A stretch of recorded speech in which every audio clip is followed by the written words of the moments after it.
The courtroom was cold and still. Every eye in the room was on the next case. Then the door opened. A frail, elderly black man shuffled in, his ankles shackled, his wrists in tight cuffs. His coat was threadbare, sleeves too long, and one of his shoes had no sole. He moved slowly, carefully, as if each step carried the weight of more than just his body. The bailiff barely looked up. Next case, docket 39, B, City versus Quinn. He didn't respond. "Sir?" the clerk asked, raising her voice slightly. "Your name?" He lifted his head just enough to speak, his voice dry and cracked. "Mason Quinn, Staff Sergeant, United States Marine Corps." There was a pause, a short one, but it was enough. Enough for the judge. A woman in her early 50s, sharp features, composed, to look up from the file in her hand. She glanced at his name on the front cover, then opened the folder, and froze. Her eyes scanned the page. Then again, slower. Her grip on the paper tightened. One of her hands began to tremble, barely noticeable, but not to the court reporter seated beside her. The judge's expression changed. The color drained from her face. She looked up, stared at the man standing in front of her, as if trying to make sure she was really seeing him. The courtroom didn't notice at first. A few people shifted in their seats. A woman whispered to her teenage son, but the silence stretched longer than expected. The judge didn't speak. She didn't move, just stared at the man who now stood quietly, head down, staring at the floor like he'd done this 100 times before. The young prosecutor leaned forward. "Your Honor?" Still nothing. She closed the folder slowly and set it down. Then, almost unconsciously, her eyes returned to him again, searching, remembering. The bailiff, now a little confused, stepped toward the bench. "Your Honor, shall I proceed?" She blinked. Once. Slowly. Then nodded, regaining her composure, though her hand subtly slipped below the bench, perhaps to hide the shaking. "Yes, proceed." But her voice cracked, just enough to make the courtroom notice something was off. The prosecutor cleared his throat and stood. The defendant, Mason Quinn, was found trespassing on private property behind a gas station. Officers responded and... The judge held up a hand. "Give me a moment." That's when everyone really looked at her. At him. At the tension in the room. Something had shifted, and no one knew why. No one but her. And maybe, just maybe, him. But he kept his eyes down. Shoulders slumped under a coat 2 sizes too big. Dog tags hanging from his neck, half hidden under a torn collar. To some in the room, he looked like a tired, broken man. Another old vet who lost everything and ended up where so many do, forgotten, invisible, waiting for the system to push him through another door. But for the judge, that name didn't match the man in front of her. It matched something else. Someone else. A memory. A letter. A uniform soaked in blood and sand. Her hand touched the file again, slowly, deliberately. And in that moment, that quiet, frozen moment, everyone in the courtroom began to feel what she already knew. This wasn't just another case. And this man wasn't who they thought he was. The judge inhaled slowly, gathering herself. Her voice was steadier now, but her eyes kept drifting back to the man in front of her. "Mr. Quinn, do you have legal representation today?" He looked up just a little, enough to show his sunken cheeks and weathered eyes. He shook his head. No, ma'am. Public defender. Said he had to go to another case. She gave a nod, lips pressed tight. Would you like to represent yourself? Before he could answer, the courtroom doors opened. Footsteps. Confident. Expensive. A tall man in a dark navy suit strode toward the defense table. He placed a leather briefcase down and adjusted his tie. Apologies for the interruption, Your Honor, he said calmly. Alexander Rossi. I've been retained to represent Mr. Quinn. Mason's eyes widened. I didn't call anyone. You didn't have to, Rossi replied quietly, not breaking eye contact with the judge. This is highly irregular, the judge said, narrowing her gaze. Mr. Quinn didn't report any private counsel. It's a recent development, Your Honor, Rossi said, his voice smooth. I request a short recess to speak with my client. The judge paused. A long pause, then finally nodded. 15 minutes. The gavel struck softly. Recess granted. Mason turned toward the man beside him. I can't pay you. I don't even have bus fare. You won't need to, Rossi replied. The firm of Williams, Rossi, and Parker is handling your case pro bono. Mason blinked. Parker? As in Judge Parker? Exactly. The room slowly emptied, but the judge didn't leave her bench right away. She watched them quietly, especially the way Mason hadn't looked surprised. Just confused. Like he'd stopped expecting help years ago. 15 minutes passed. Everyone returned. All rise, the bailiff called out. Judge Parker took her seat again, mask of authority back on, though her fingers tapped once on the file beside her. Proceed, Mr. Rossi. Rossi stood. Your Honor, the charges are as follows. Trespassing, loitering, resisting arrest. But when we examine the facts, the truth is simple. Mr. Quinn was not loitering. He was surviving. He sat behind a gas station, warming himself by a vent. Not asking for help. Not disturbing anyone. The prosecutor, young and sharp, interjected. The business owner filed 3 complaints this month alone. He was cold, Rossi countered. He wasn't begging. He wasn't threatening anyone. The cook sometimes left food for him. He sat behind the building, near the exhaust fan, because it's warm there. That's not loitering. That's a man trying not to freeze to death. Mason remained quiet, eyes on the floor. Judge Parker looked at him directly. Mr. Quinn, in your own words, what happened that night? He hesitated, then cleared his throat. It was cold, real cold. I hadn't eaten all day.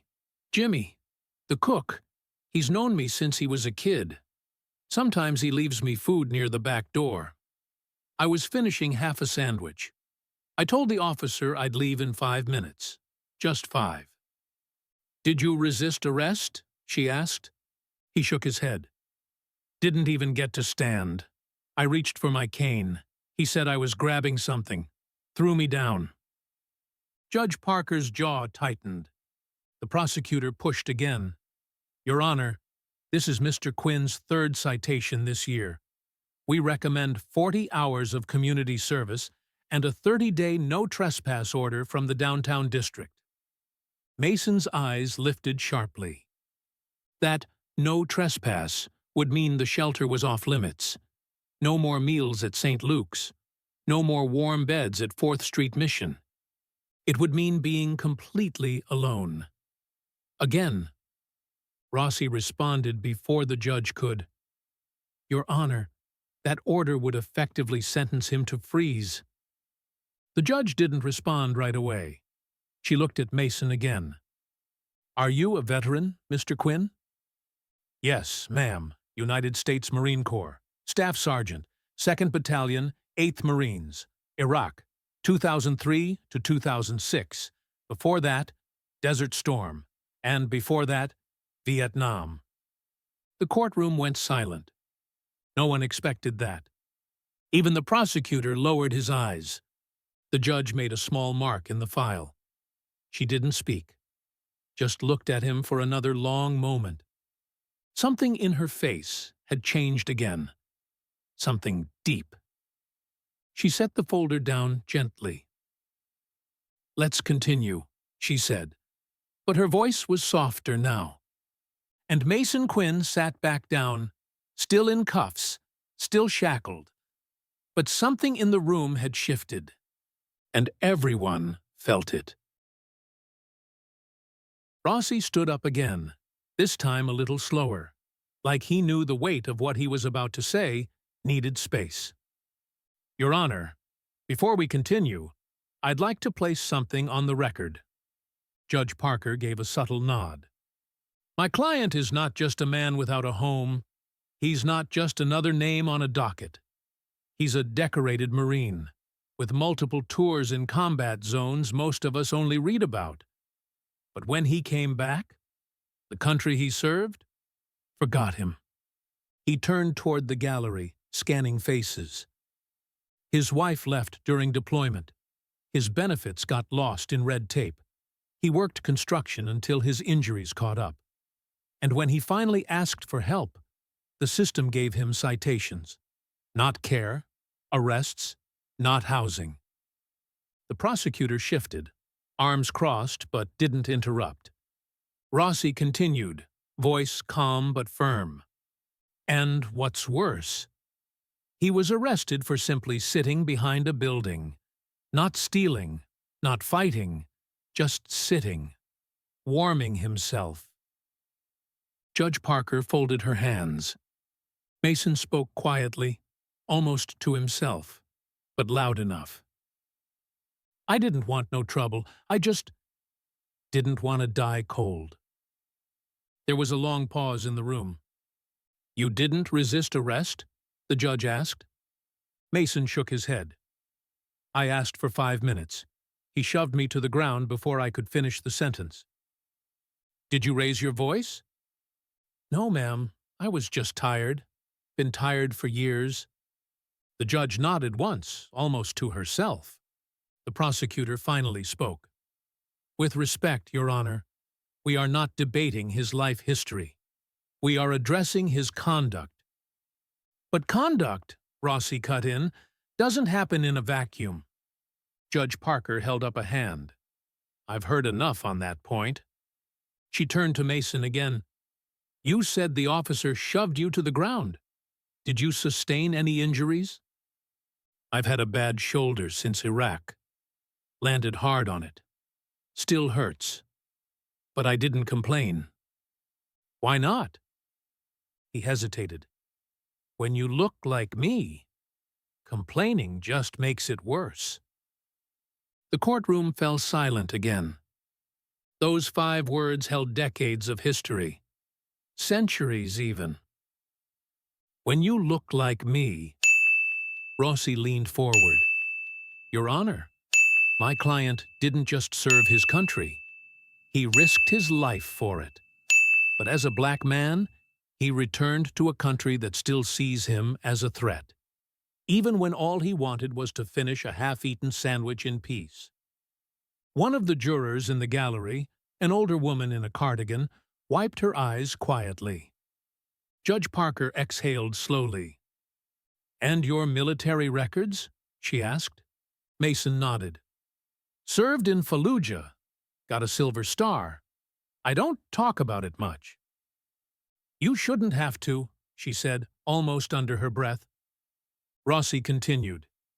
"Your Honor, let's be honest. If my client had been a clean-shaven white man in a college hoodie, sitting behind a building eating a sandwich, he wouldn't be here today." The prosecutor shifted uncomfortably. Rossi kept going. "We are not just arguing charges. We are arguing how this system handles those it fails, and how quickly it turns its back on those who served." Mason didn't speak now. He didn't need to. The look on his face, tired, patient, resigned, said it all. The judge looked down at the file again. Her fingers brushed lightly over the page.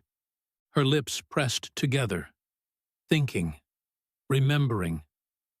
Mason sat quietly, watching her. Then she asked one final question. "Mr. Quinn, do you remember a Lieutenant Jack Parker?" The name hit like a bolt of electricity. He blinked, eyes narrowing, searching memory. "Yes, ma'am, I do." He sat up straighter, shoulders tense. His voice took on a different tone, steadier, clearer. Jack was young, good officer, took care of his men. He was hit, trying to get to a wounded medic. I pulled him out under fire. Judge Parker didn't move. She just nodded once. "And what happened to him?" "He made it, that day, anyway. We got him to a medevac. Heard later he didn't make it back from his next patrol." Her jaw tightened, but she said nothing more. Rossi looked at the judge. "Your Honor, I believe there's more to this case than any of us expected." She didn't answer. She just stared at Mason Quinn. And this time, everyone could see the tears she was trying to hide. The courtroom recessed again, but Judge Parker didn't leave immediately. She sat still on the bench, her hand still resting on the file like it might disappear if she let go. When the room cleared, she stood slowly and walked toward her chambers. No words, just silence trailing behind her heels. Once inside, she shut the door behind her and locked it. The heavy quiet of the room closed in. She reached into the bottom drawer of her desk, pulling out a small wooden box. Inside, folded neatly, were two items: a military photograph and a worn letter. She placed the photo on her desk. A young man in full marine dress blues, his arm around her, both of them smiling. Her brother, Lieutenant Jack Parker. And beside him in the photo, just barely visible, was Mason Quinn. Younger, upright. Uniform, perfect. Eyes sharp.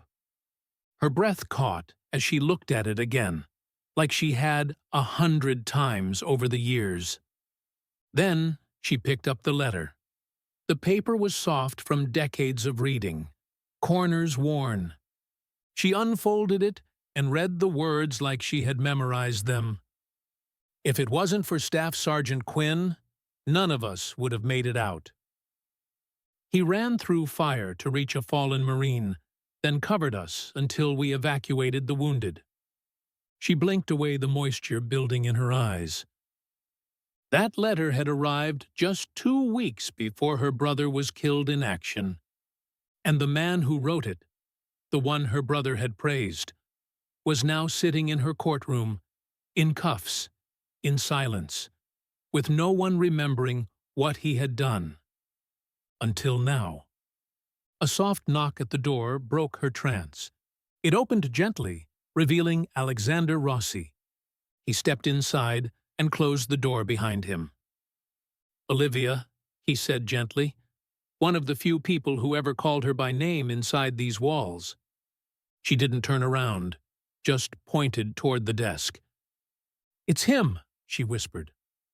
Rossi walked forward and stared at the photo. His eyebrows raised slightly, then his eyes widened. "You're sure?" She nodded. "Same unit, same name, same eyes." She turned finally, her voice steadier now. "I tried to find him after Jack died, but they said he was redeployed immediately. Later, I was told he was discharged with PTSD. No one would tell me where he went." Rossi exhaled. "So, all these years, you've been trying to find him?" "I thought maybe he'd gone home, started over. Maybe he'd forgotten us, or didn't want to talk." and instead, he was sleeping behind a gas station. She sat down slowly. How does this happen, Alex? How does a man like that end up in my courtroom, wearing a coat from a shelter and cuffs around his wrists? Rossi was quiet for a long moment. Then he said, "You already know the answer. You just never wanted it to be true." She rubbed her temples. "He saved my brother's life. Jack wrote about him in every letter after that. He said Quinn was the kind of Marine he hoped to become, that he'd follow him into hell if needed." Rossi nodded slowly. "And now?" She looked up. Her voice steadied with quiet conviction. "I'm not letting him disappear again." "There are ethical concerns," Rossi reminded her gently. "There are also ethical responsibilities," she replied, "to those who gave everything for this country and got nothing in return." She stood again and reached for her phone. "Colonel Matthews," she said when the call connected. "Yes, Olivia Parker. I need a favor, and I need it immediately." A pause. "Number, not for me. For someone we both should have found a long time ago." She ended the call and stared at the photograph one last time. A lifetime ago, that young black Marine had saved her family from losing her brother earlier than they did. Gave them 2 more weeks, 2 more letters, a few more memories. And now, after 20 years, he was back. Not as a hero, but as a forgotten soul the system threw away. Not anymore. She stood taller, smoothed her robe, and returned to the courtroom. And this time, she wasn't walking in as just a judge. She was walking in as a woman with unfinished debt. The courtroom doors opened again. Judge Parker stepped back in, posture perfect, face calm. But something was different. She sat at the bench, adjusted her glasses, and looked down, not at the file this time, but directly at Mason Quinn. "Mr. Quinn," she said softly, "I have a few questions before we proceed." Mason nodded, still unsure if he was being judged, or something else. "Were you deployed to Fallujah, Iraq, in 2004? He hesitated, then sat up straighter. "Yes, ma'am. 2nd Battalion, 8th Marines." Her voice remained steady. "And on April 17th of that year, do you recall an engagement near the western outskirts of the city?" Mason blinked, clearly thrown off by the specificity. His eyes narrowed as old memories pushed through the years. "Yes, ma'am. We were escorting a convoy. Ambush hit hard. Insurgents from both sides." Her tone lowered. "Were you involved in rescuing a wounded Marine, Lieutenant Jack Parker, under fire?" The courtroom fell into complete silence. Even the prosecutor stopped writing. Mason froze. His lips parted slightly. Then slowly, he nodded. "Yes, ma'am. I remember that day." His voice deepened, steadier now. The fog of homelessness and pain seemed to lift just a little as he spoke. "Lieutenant, Parker was young. He got hit trying to pull a wounded corpsman to safety. I got to him, pulled him behind a wall. He was bleeding bad, but stayed calm. Kept telling me to get the others out first." The judge's hands tightened on the bench. Her voice was almost a whisper. "What happened to him?" "We got him on the medevac. They said he made it to Germany. But a few weeks later, I heard his unit got hit again. IED. He didn't make it back." From the gallery, a rustle of movement. A silver-haired man in a Marine Corps League jacket stood up, eyes fixed on Mason. "That's him," he said loudly. "That's Staff Sergeant Quinn. I was there that day. He saved 6 of us." Gasps echoed through the gallery. The bailiff stepped forward. "Sir, please sit down." But the judge didn't interrupt. She stared at Mason with something between grief and awe. The prosecutor stood hesitantly. "Your Honor, while Mr. Quinn's military service is admirable, it has every bearing," the judge said, cutting him off sharply. The room fell back into stunned silence. She turned again to Mason.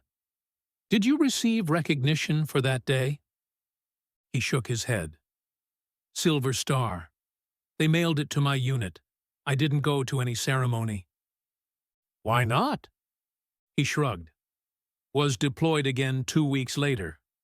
No time. Besides, the guys who didn't make it deserved more."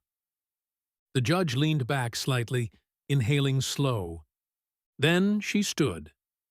"This court will take a short recess." The gavel tapped once. "Bailiff, please ensure Mr. Quinn remains in the courtroom."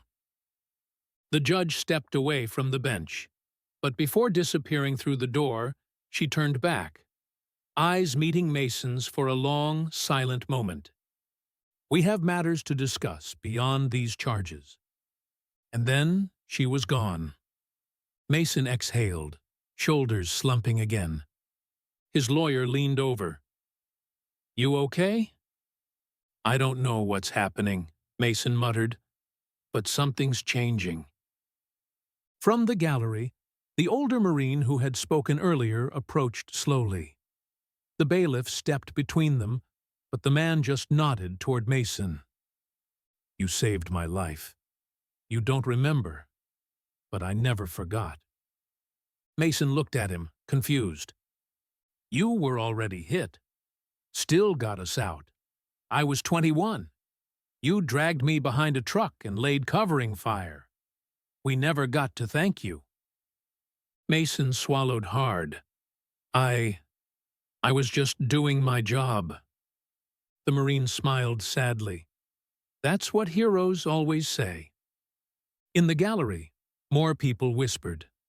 Not gossip, but recognition, awareness, respect. Mason sat quietly, staring at the ground, the weight of decades pressing down. But now, something was lifting too. For the first time in years, he wasn't invisible, and the courtroom no longer saw a homeless man on trial. They saw what was always there: a soldier, a protector, a forgotten hero, finally remembered. 10 minutes later, the courtroom doors opened again. But this time, Judge Parker wasn't alone. Behind her walked 3 uniformed Marines, a full colonel, a master sergeant, and a young corporal carefully holding a polished wooden case. The sound of their boots echoed across the floor. Whispers broke out in the gallery. The courtroom stirred.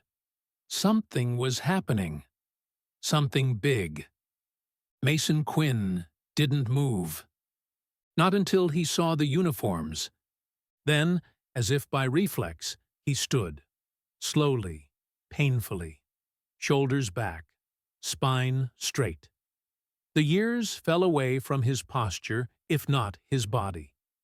He stood like a Marine. The judge took her seat and looked out across the courtroom, her voice softer now. Not cold, not judicial. Human. "Before we proceed, I must disclose something to the court." Everyone leaned in. "The Lieutenant Jack Parker mentioned earlier was my brother." Gasps. The gallery erupted in murmurs. Even the prosecutor looked stunned. Mason's eyes locked with hers, the recognition hitting him like a wave. "I tried to locate the Marine who saved my brother for years," she continued. "The man he wrote about. The man who gave us 2 more weeks, 2 more letters, a little more time with someone we loved." She looked down, then back up. That man was Staff Sergeant Mason J. Quinn. The colonel stepped forward and addressed the courtroom. For years, the Marine Corps has been trying to locate Staff Sergeant Quinn. His name came up again during the Veterans Reconsideration Initiative, a review of service records, benefits, and commendations that were never properly awarded. He looked at Mason. "Sir, your actions in Fallujah disrupted an ambush that would have decimated the convoy. Intelligence recently declassified confirms your decisions saved more than just Lieutenant Parker." The corporal stepped forward, opening the box. Inside gleamed a medal with a blue ribbon, the Navy Cross. Gasps again, this time louder. The colonel continued. "By order of the Secretary of the Navy, and in recognition of conspicuous gallantry and intrepidity in action, the Navy Cross is hereby awarded to Staff Sergeant Mason J. Quinn, United States Marine Corps." The courtroom fell into stunned silence. Mason stared at the medal like it wasn't real. "There must be some mistake," he whispered. "No mistake," the colonel said firmly. "This is long overdue." From the back of the courtroom, a voice called out, "Attention on deck!"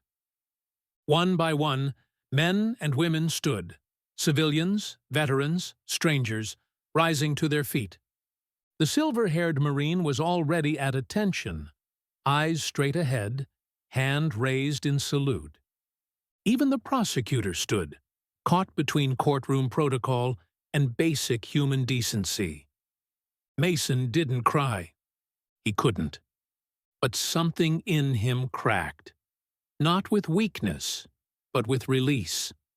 Like a dam letting go after years of holding back what it was never meant to carry alone. Judge Parker stood now too, stepping down from the bench. "The court rules that all charges against Staff Sergeant Quinn are dismissed with prejudice," she said, voice thick with emotion. The gavel struck. This court stands adjourned. But no one moved. They just watched him, as if finally seeing him for what he was. The Master Sergeant approached Mason, holding out a tablet. "We've been trying to locate you to process your VA benefits. Your file has been corrected. Your disability rating has been reassessed. 100% service-connected. Retroactive to your discharge date." Mason blinked. "What does that mean?" "It means back pay, full medical, housing support, education benefits, and whatever else you're owed, with interest." Rossi stepped in now. "And our firm will make sure every cent is processed. No more delays, no more waiting." From the gallery, another figure stepped forward. Jimmy, the cook from the gas station. He had tears in his eyes. "My dad used to tell stories about a Marine who saved his unit. Said if I ever met a Mason Quinn, I owed him everything." He extended his hand. "I never knew it was you. All this time, I had no idea." Mason shook his hand slowly. The prosecutor approached next, visibly shaken. "Sir," he said carefully, "I had no idea who you were. Please accept my apology for everything." Mason simply nodded. And then Judge Parker stood before him, robes and authority aside. "My brother told me you said something to him when you pulled him to safety." Mason's eyes softened. "I said, 'No Marine gets left behind while I'm breathing.'" She nodded, voice breaking. "Well, today, Sergeant Quinn, we fulfill that same promise to you." 2 weeks later, Mason Quinn stood in front of a mirror. For the first time in decades, the man staring back didn't look like a stranger. His apartment was small. 1 bedroom, plain white walls, nothing fancy. But it was his. provided through the Veterans Affairs Housing Initiative, expedited with full benefits. He still couldn't believe it. A folded American flag sat on a shelf. Next to it, his new Navy Cross. The Silver Star was mounted beside it, along with 2 Purple Hearts, all recovered by his lawyer from a storage unit that had been auctioned off years ago. For years, everything that proved who he was had been scattered. Now, it had come back to him. A knock at the door. He turned, opened it slowly. Judge Olivia Parker stood there, out of her robe, coat in her arms, a small box tucked under one hand. "May I come in?" she asked. He stepped aside. "Please." And, "Just Mason is fine." "Then I'm just Olivia," she replied with a small smile. They sat in the modest living room, quiet between them. Not awkward, just full, as if words weren't needed to explain the weight both carried. "I brought something," Olivia said, opening the box. Inside was a bundle of letters, yellowed, folded carefully, worn at the edges. "These are from Jack. He wrote home every week. After he died, I kept every one." She handed Mason a single envelope. "This one was the day after you saved him." Mason took it gently. His hands trembled slightly as he unfolded the letter. The handwriting was sharp, familiar. His chest tightened as he read, "Mom, Dad, don't worry about the news. I'm safe. Thanks to one of our NCOs, Staff Sergeant Quinn. Yesterday, we were hit hard. I was down. He didn't hesitate. Moved through fire that should have killed anyone. I told him to leave me, but he just said, 'No Marine gets left behind on my watch.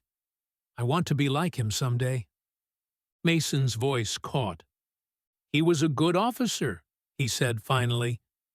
"Young, but he cared about his men. That's rare." "I went to law school after we lost him," Olivia said. "Started a veterans court program. Helped push for housing reform. Jack's letters, your name. It gave me a reason." Mason looked away, struggling with the weight of her words. "I'm no hero," he said quietly. "I just did what needed doing." She nodded. "That's what heroes always say." They sat silently for a moment. Outside, snow had started falling, covering the city in a soft white blanket. "There's something else you should know," she said. "The day Jack died, he was leading a patrol, volunteered. They were hunting a group targeting civilians. His last letter said he wanted to live up to the example you set." Those words hit harder than any battlefield blow. For 20 years, Mason had carried guilt, wondering if saving the lieutenant had only delayed the inevitable, if pulling him out had meant nothing. "He didn't die because of you," Olivia said, reading his face. "He lived the way he did because of you." They sat in silence, 2 people bound by loss and honor and time. Finally, Mason spoke, voice barely above a whisper. "All those years on the street, I kept thinking, maybe none of it mattered. Maybe no one remembered." "It mattered," she said softly. "To Jack, to my parents, to those other Marines, to me." She stood and placed a hand gently on his shoulder. "Jack used to say, 'The measure of a Marine isn't what they do when the world's watching. It's what they do when no one is.'" Mason stood too, straighter than he had in years. Someone had remembered his name, and in that quiet moment, something long broken began to heal.